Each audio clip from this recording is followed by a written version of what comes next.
Good morning, sports fans. Another episode of Oh my God, what did they do to the motorcycle? Yeah, this is a 2007 Gixxer 750, 2006, 2007. And guy brought it to me and asked me to do some things, and so I was doing them, and we ran into all sorts of headaches, which I will now relate to you. First thing this morning, I'd like to make a plug first to Crash Test Ghost and his website. And his merch, D29, I think it is. I just ordered some stuff from them, including real coffee mugs, not this. 12 and 20 ounce available. So I'm going to try them out and let everybody know how they work. Got to have your coffee. And then, of course, one of the regulars on the Crash Test Goat chat each evening at 11 o'clock or 10 o'clock on the weekends usually. Bezzy K. She's a phenomenal artist, really nice person, and she has a YouTube channel, and I highly recommend going and at least looking and viewing some of her art and her videos. It's very low key, very pleasant, very nice to watch, and I will have links to both of those sites in the description below. Anyway, back to where we are here now today. Gixxer. Guy brought it in. One of my, let's build it up. Let's buy an auction bike and then build it and fix it and sell it. He's flipping this thing for $5,000. He got it for about $1,300. So he's doing a lot of work on it. Notice the white wheels with the white air inflator valve. Yeah. High tech stuff here. Anyway, about a week ago he brought me this bike and asked me to see about fixing an oil leak that was on the stator cover. So I pulled it off. The gasket was in about 4 pieces, so I replaced that and everything. It was not leaking when it left here, but all the bolts had been torqued with a torque wrench. And when it came back, this bolt, that bolt, this bolt, and that bolt were all loose or barely tightened. Yeah. And this was leaking here. This is an oil passage. So this has all been resealed. Those have all been retorqued. And it's been run and it doesn't leak anymore. So it bothers me that it was happened in the first place, but such things happen. So going around the other side, this is where things start getting interesting. He wanted me to bleed the brakes. That's the brake reservoir. It's tucked up in here, got a bolt. And usually you can just pull them loose, pull a bolt right out there, and they'll slip out here, and you can get them up here and out in the open where you can get to them, and then you can fill them with fluid and bleed the brakes out. Well, I couldn't do that because the bike's been lowered.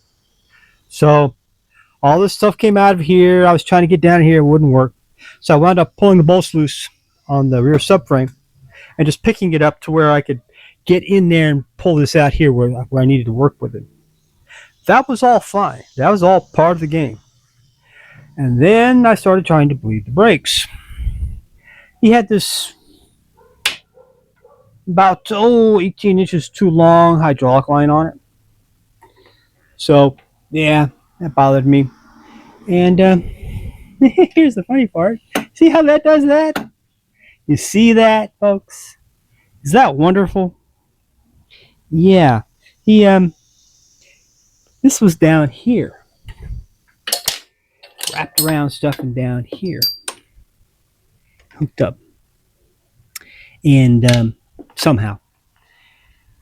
Well, let me grab my long screwdriver here. I'll show you something. You know what this is right here? Look hard. Think about it.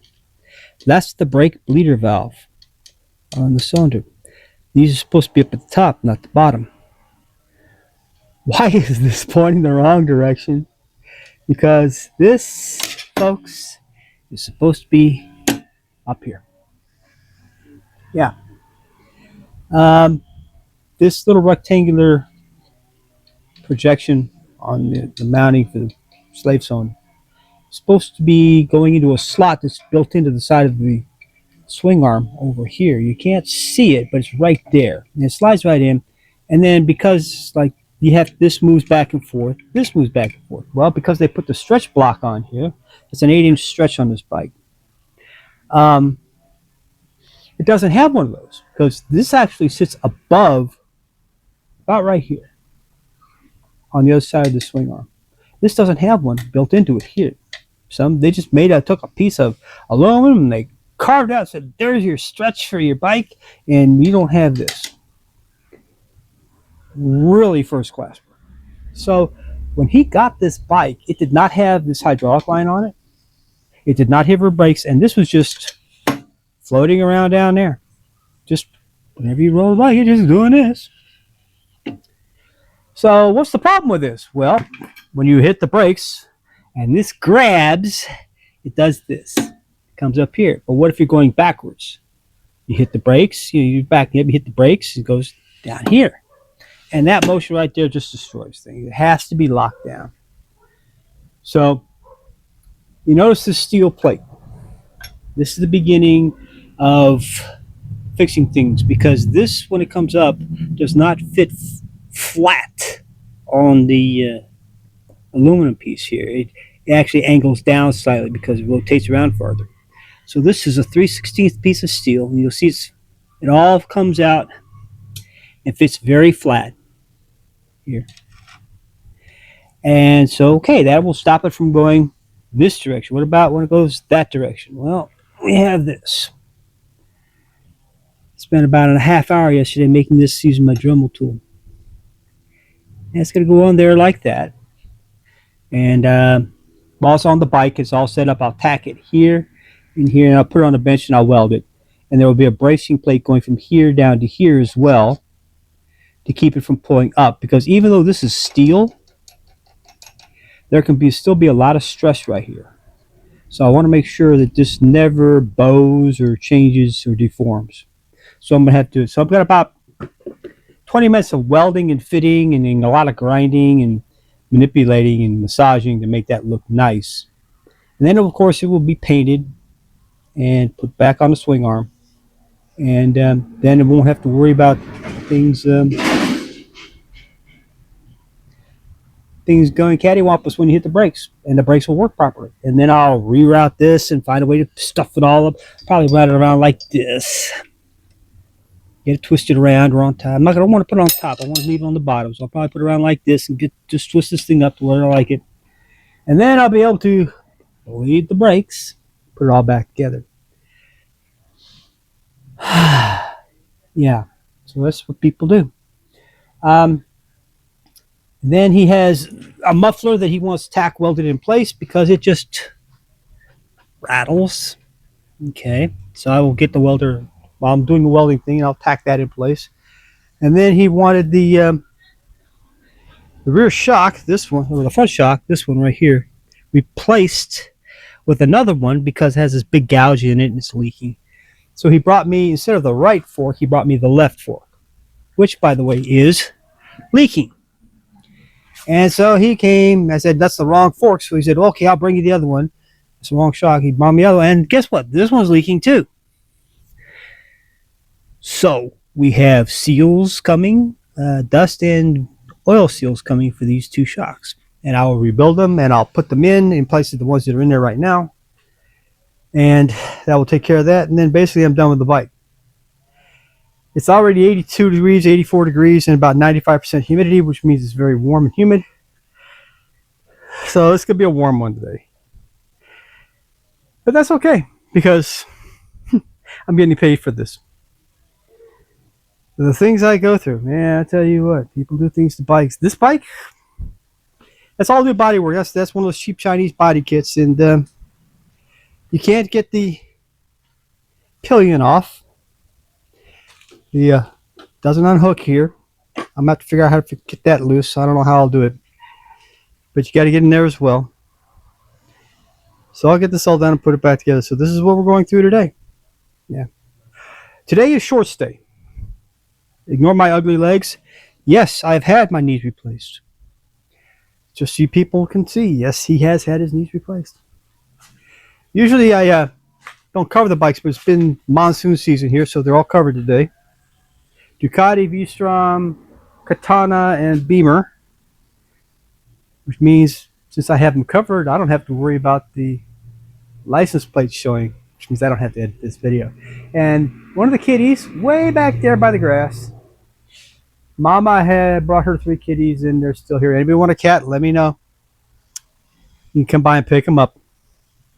And in the meantime, that's what we're doing today. I got some welding to do. I got some fitting and carving, etc., etc. The seal should be here soon.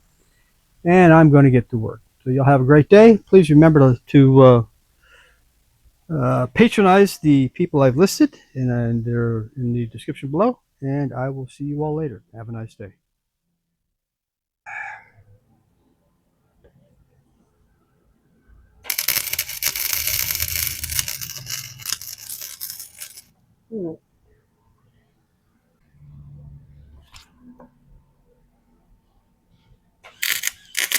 Much better.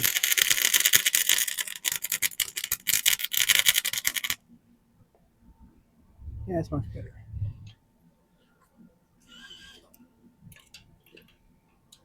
I think. There it is. All right, that should hold. Now I can take it apart and have a look at it.